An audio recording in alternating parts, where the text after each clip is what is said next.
నిన్న జరిగిన జర్నలిస్ట్ శంకర్ మీద దాడి మనం తెలంగాణ ప్రజలందరూ ఖండించాల్సిన అవసరం ఉంది. అలాగే జర్నలిస్ట్ సంఘాలన్నీ ఖండించాల్సిన అవసరం ఉంది. సరే, సంఘాలన్నీ కూడా ఖండించామండి. ఎందుకో చెప్పాలా, ఇప్పుడు కార్పొరేషన్ పదవులు ఉన్నాయి, చైర్మన్ పదవులు ఉన్నాయి కాబట్టి వాళ్ళందరూ కూడా ప్రభుత్వం వచ్చింది కాబట్టి సంఘాలు ప్రశ్నిస్తాయనేది మేము అనుకోవట్లేదు.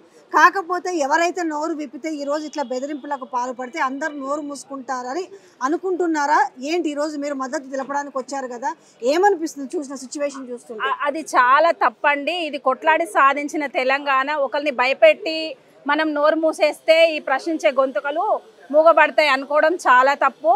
అలా అనుకుంటే మనం ఈరోజు ప్రత్యేక రాష్ట్రం అనేది సాధించుకునే వాళ్ళం కాదు. కేసీఆర్ గారు నేర్పిన ఉద్యమం ఉంది. ప్రజలందరూ చాలా వివేకవంతులు, అన్ని గమనిస్తున్నారు. ఇవాళ సోషల్ మీడియా ఇంకా చాలా ఫాస్ట్గా ఉంది. అక్కడ రెక్కి నిర్వహించి తమ్ముడి మీద దాడి చేసిన ప్లానింగ్ అదంతా మేము 1 by 1 మేము బయట పెడతాము. ఖచ్చితంగా మేము కంప్లైంట్ ఇవ్వడానికి వెళ్తాము, ఆ తమ్ముడికి అండగా ఉంటాము. ఇలా భయపెట్టి మిగతా ఛానల్స్ వాళ్ళని భయపెడదాం అనుకుంటున్నారు. కానీ ఇది మా బీఆర్ఎస్ ప్రభుత్వం ఉండగా ఇలాంటి దాడులు మేము పాల్పడలేదండి.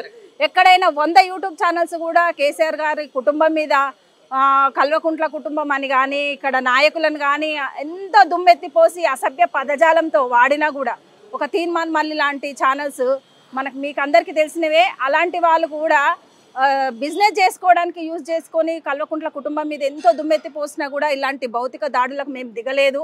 వాళ్లకు ప్రశ్నించే హక్కు ఉంటుంది. జర్నలిస్టులు అంటే పత్రికకి ప్రశ్నించే హక్కు ఉంది. వాళ్ళని గొంతు నొక్కేయడం అంటే ప్రజాస్వామ్యాన్ని తొక్కేయాలనుకోవడం. అలాంటి పాలన సాగించడానికైనా ఇవాళ మార్పు అని చెప్పి కాంగ్రెస్ వాళ్ళు వచ్చింది. ఇందిరమ్మ రాజ్యం అని చెప్పి గూండాల రాజ్యం తెచ్చిండు రేవంత్ రెడ్డి గారు. నేను సూటిగా ప్రశ్నిస్తున్నా, మొన్న ఫుడ్ కోర్ట్ పెట్టిన ఎవరో ఆంటీ గురించి స్పందించిన సీఎం రేవంత్ రెడ్డి గారు ఇవాళ మరి జర్నలిస్ట్ శంకర్ మీద దాడిని ఎందుకు ఖండించట్లేదు? మరి ఇది కనిపించట్లేదా? అంటే వాళ్ళని ప్రశ్నించే వాళ్ళని గొంతు నొక్కడం కోసం మీరు చేసిన ప్లానా, మరి మీ నాయకులు చేసిన ప్లానా? ఇది సమాధానం ప్రజలకు చెప్పాల్సిన అవసరం ఉంది రేవంత్ రెడ్డి గారు. జర్నలిస్ట్ శంకర్ని చూశారు కదా, సర్జరీకి పంపించారంటున్నారు. ప్రస్తుతం ఎట్లా ఉంది, తన పరిస్థితి ఎట్లా ఉంది? చూడండి మేడం, ఇప్పుడు మనం తెలంగాణలో గత 10 సంవత్సరాలు కేసీఆర్ గారు పరిపాలించారు. ఇటువంటి దాడులు అనేది ఎప్పుడు మనం చూడలేదు. ఇప్పుడు వీళ్ళు వచ్చి 3 నెలలు అయింది. 3 నెలలు ఎన్నో దాడులు చూస్తున్నాం, ఎంతమంది ఇబ్బంది పెడుతున్నాం చూస్తున్నాం.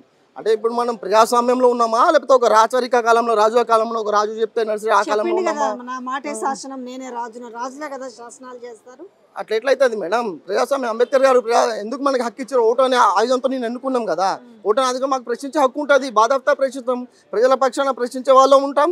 ప్రజలు ప్రశ్నిస్తారు, వాళ్ళ ప్రశ్నకు జవాబు చెప్పాలి. నువ్వు జవాబుదారీగా నిలబడాలి ప్రభుత్వం నడిపించినప్పుడు. ఇప్పుడు గతంలో కేసీఆర్ గారు పరిపాలించారు. అంటే మరి ఆయన ఎప్పుడు కూడా ఒకరిని పోలీసులు అట్లా పనులు కొంటుంటే ఎత్తుకపోవడం కావచ్చు, లేకపోతే ఇంకొకరు ఆఫీస్లోకి పోయి మొత్తం కూడా సామాగ్రి అంతా ధ్వంసం చేయడం కావచ్చు, అప్పుడు కూడా చేసిరు కదా అని మాట్లాడుతారు కొంతమంది. మరి అప్పుడు వ్యక్తిగతంగా విమర్శలు చేశారు కదా మేడం, వ్యక్తిగతంగా విమర్శలుగా. ఇప్పుడు మనం ప్రజాస్వామ్యంలో ఉన్నాం, నువ్వు ప్రశ్నించు, ప్రశ్న ఇది ఉంది అని చెప్పి ప్రశ్నించు. నువ్వు వ్యక్తిగతంగా దాడులు కరెక్టా? వ్యక్తిగతంగా దాడులు చేయదు కదా. నువ్వు వ్యక్తిగతంగా నీ భాష కూడా వ్యక్తిగతంగా రాకూడదు. ఒక పర్సన్ని దూషించే హక్కు, ఒక పర్సన్ని వ్యక్తిగతంగా టార్గెట్ హక్కు ఎవరికి ఉందా? రాజ్యాంగం కల్పించిందా? లేదు కదా. అట్లా చేసినప్పుడు కంపల్సరీ ఇలాంటివి జరుగుతాయి. వ్యక్తిగతంగా చెప్పలేదు కదా. ఇది కావాలని చెప్పేసి ప్లానింగ్ చేశారు, తన మీద హత్యాయత్నం చేశారు. 100% ప్లానింగ్. ఇప్పుడు మేము కొన్ని సీసీ ఫుటేజెస్ కూడా చూసాము. వాళ్ళ ఆఫీస్ బయట వాళ్ళు రెక్కి నిర్వహించడం, తర్వాత లేడీస్ని మధ్యలో పెట్టి యాక్సిడెంట్ విషయంలో చేయడం, ఈ కారం చేయడం, ఇవన్నీ కావాలని చెప్పి ప్లానింగ్ చేశారు. కానీ మీరు ఇప్పుడు గతంలో తెలంగాణ రాష్ట్రం మన ప్రాణాలను తెగించి కొట్లాడి మనం సాధించుకున్న రాష్ట్రం ఇది.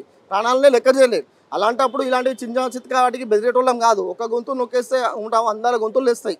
ఈరోజు శంకరాన్ని పరిమించడం చాలా బాధ అనిపించి, చాలా పెద్ద అతనికి గాయమైంది. కానీ అలాంటి దాడులు మాత్రం చాలా హేమనచర్య.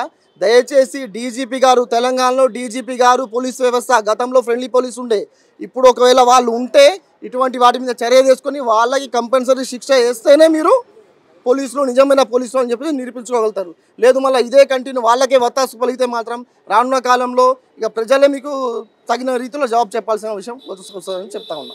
చెప్పితమ్మి, ఏంటి ఇప్పుడు జర్నలిస్ట్ శంకర్ పైన దాడి చూసిరు, భయపెట్టాలని చూస్తున్నారు. అంటే భయపడితే ఇప్పుడు మీలాంటి వాళ్ళు, మాలాంటి వాళ్ళు అందరూ కూడా ప్రశ్నించడానికి భయపడి వెనక్కి తగ్గుతారని దాడి చేయించి దాన్ని కూడా వేరే రకంగా క్రియేట్ చేసే పరిస్థితి కనిపిస్తుంది. ఏం చెప్తారు ఈ విషయంలో? ఇంకోటి, శంకర్ అన్న అనే వ్యక్తికి ఏమైనా జరిగితే ఇంకో 100 మంది జర్నలిస్ట్ శంకర్లు పుడతారు, కానీ ప్రశ్నించడం అయితే మానరు.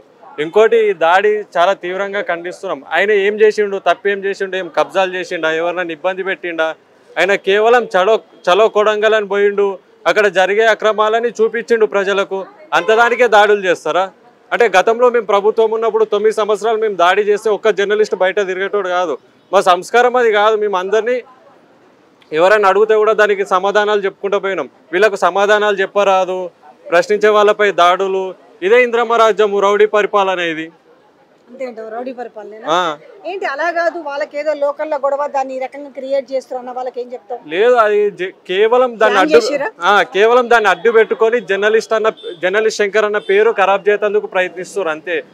ఇంకోటి, శంకర్ అన్న రెండు 3 సార్లు కలిసిన శంకర్ అన్న అనే వ్యక్తి అట్లాంటి వ్యక్తి కానే కాదు, చాలా మంచి వ్యక్తి. ఇంకోటి అక్క, ఇన్ని రోజులు ఎందుకు కాలేదు? చలో కొడంగల్ అని పోయి అక్కడ వీడియో చేసినాకనే ఎందుకు అటాక్ దాడి ఎందుకు జరిగింది? ఇది కూడా ఆలోచించాలి. ఒకటి రెండు వరుసగా సీతక్క పైన ఉస్క మాఫియా బయట పెట్టినాకనే ఈ దాడి జరిగింది కదక్క. అంటే వాళ్ళ మాఫియాలు బయట పెడితే బెదిరిస్తారు, చంపరి కూడా వెనకాడారు కదక్క. ఇప్పుడు చూసినాం కదా ఎంత దారుణంగా కొట్టిర్రో శంకర్ అన్నని.